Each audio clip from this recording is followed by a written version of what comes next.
I'm a shaman and the owner of Walking Between Worlds. And as a shaman, what I do is I return power to people who have lost it. And I also do a lot of healing work as well, both through shamanic journey techniques and through energy work. So it's November and it's cold, like really cold and windy. So I'm not doing my videos outside as I have been for a little bit, taking advantage of the nicer weather. I've got my clementine tree inside. He's got his grow light going so that maybe hopefully he'll produce fruit this year. So today I wanted to talk a little bit about the differences between trance healing and Reiki. I know that with one of them it's more popular form, but the other one is really not very well known, or it's known mainly only in terms of mediumship as opposed to healing. So with Reiki, it's become fairly mainstream these days. Most people have an understanding of what Reiki healing is, or they at least have an understanding that it is a form of energy work. And like I said, not many people know what trance healing is, or how that energy will differ from Reiki. So Reiki healing is a passive form of energy work. When a practitioner sets that intention that Reiki energy flows from a divine source through a practitioner and into the client, the energy flow is not moved or directed by a practitioner. It's not directed by the client once that energy reaches the client. It's not even really that directed by that divine source either. It simply flows through the body, clearing and unblocking any kind of energy that is stuck, that's in its way, begins to rebalance what may be out of balance. This is specifically also pertains a lot to chakras, to rebalancing and cleansing each of your chakras. Where trance healing is more a form of mediumship, where a practitioner has formed a relationship with one guide. You don't just let any old person come in and do this work through you. You have a relationship with one spirit guide who has the permission of the medium to enter their physical space, meaning their body. The practitioner, the medium, goes into a trance and then allows that spirit guide that they're working with to enter their auric field and part of their physical body. If we were using trance only in the form of mediumship, then at that point, the spirit guide would be speaking through that medium. They would, begin to talk. However, in trance healing, rather than speaking, the practitioner, the medium, places their hand on the back of the person, of the client, and the spirit guide will begin to direct healing work, healing energy through the person into the client. So in this case, the flow of the energy is intentionally moved by the spirit guide. So the medium is a little clocked out, depending on how deep the healing is not aware of what's happening. And the client is aware, but does not move that energy themselves either. But the spirit guide consciously will direct that energy, and that's why it's more aggressive, or considered that, because it isn't just a matter of unblocking or unsticking what's stuck or rebalancing. There's an intention of working and targeting on certain areas.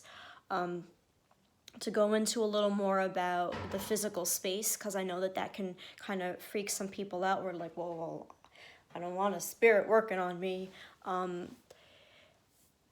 can't speak for all mediums who go into trance and either communicate or heal while they're in trance, with their spirit guides. I can say for myself, when I go into trance, I feel like my consciousness is a fruit roll-up that just got rolled down. So rather than taking up my whole body, now I'm taking up from where my hand is down, and my spirit guide is taking up from where my hand is up. So she has control over my arms and hands, which is important for healing. She also has control over my throat and my mouth, so that she can, if I was going into trance to speak, to give a message, she would have the ability to do that. And she's also, there have been times where I've gone into trance and have spoken, and people who were present have said that my face changes. It's not my face anymore. So she clearly has so much control over my body that she can rearrange my face. And I trust her, which is why she can do those things. If you go into trance and you have a relationship with that guide, but you're still kind of getting to know each other, that might not necessarily happen right away or over time. And depending on how willing to trust that guide you are and how much that guide will trust you, that will depend on whether that ever happens. Maybe that's not how they want to do their thing. In my experience with doing both kinds of energy healing, I found that a Reiki type of energy healing is better for people who are having trouble with releasing their emotional blocks. They're feeling out of sorts, they're going through a difficult time, and they just want to keep an even keel during the hurdles in their lives, or where their chakras are actually blocked or out of balance and need to be rebalanced. That's what I have found that a Reiki healing session is really good for. Trance seems to be really well suited for people who have a chronic illness, a terminal illness. They're very close to death. They're at the end stages in life. I've found that animals are resistant, as a general rule, to trance unless they are at the end of their lives, because then they're letting go of some fears and they're like, I don't give a shit because I'm going to be a spirit in a little while too. Where most of the time they're afraid because they know it's not a human being working on them. They see the human, they feel the human, but the human isn't doing the work and they know it. So that kind of usually creeps them out unless they're towards the end of life. However, I also want to share, these are my experiences. So if you do trance healing yourself, or you do any other kind of energy work, or have received either of these sessions, either of these kinds of work, and this doesn't sound like what you experienced, that's okay. You know, there's not a right or a wrong. This is just my experience. It doesn't mean that somebody else who doesn't experience things exactly this way isn't doing that work. Healing of any kind, as I've said like a million times, it's an individual thing. It's going to be different for everybody. The experience and the process will be different. I've also found that in my own practice, I no longer really get to choose between what is Reiki and what is trance.